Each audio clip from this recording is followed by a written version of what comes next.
Do you have an intimate relationship with your anxiety?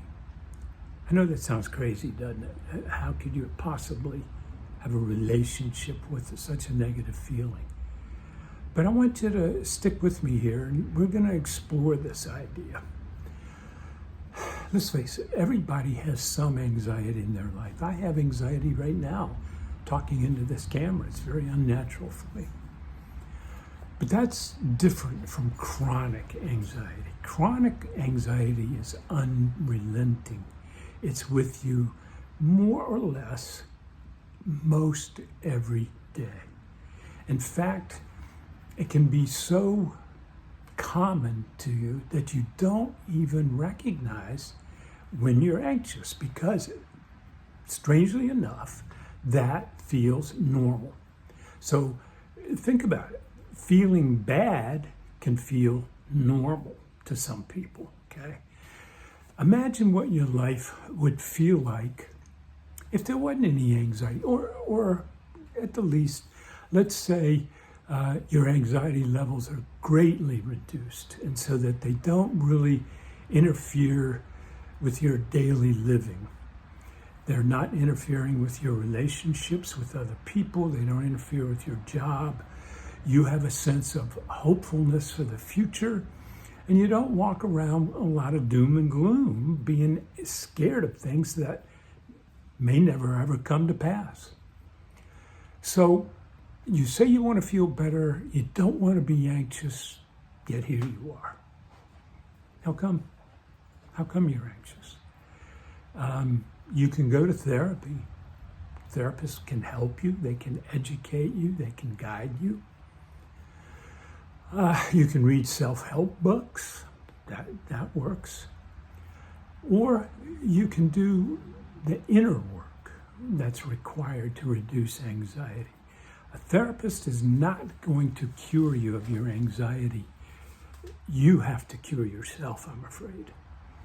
And so now we come to the big problem, okay? The big problem is, as my grandmother used to say, if you hang long enough, you get used to it. Well, feeling bad's the same way. If you feel bad and you have felt bad most of your life, that's what you expect life to be. You really don't know any different. So a therapist, the self-help books, you yourself, you're saying, what do I need to do to change?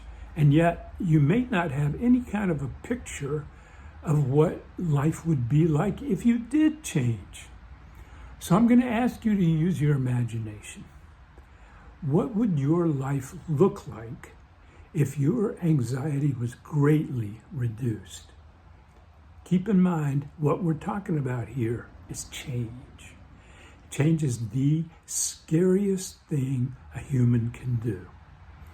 And when it comes to self-awareness and changing ourselves, it takes one ingredient that if you don't have, you're probably not going to be able to change. That ingredient, courage. It takes a ton of courage to change the way you've been living your life.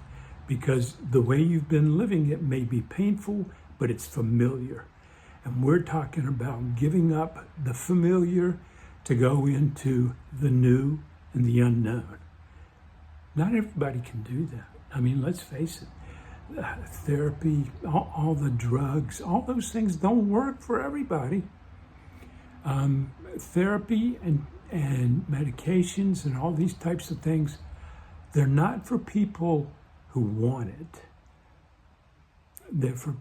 I got that backwards. They're not for people who need it. They're for people who want it. So I'm asking you to examine yourself. Ask yourself, how badly do you really want to change?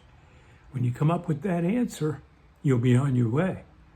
So I hope this has been a little bit informative. I know it's a very rough cut here. I don't edit. Just winging it off the top of my head. But if you enjoyed this video, if you'd like to see some more of what I have to say, I would encourage you, please, to hit the subscribe button and the like button. YouTube takes its cues from you, the viewing audience. If you hit like, that tells YouTube that what you've seen is something worthwhile, and so they'll push it out more. So I'm going to be posting some more here in the very near future. I hope you'll tune in, and I'll see you soon.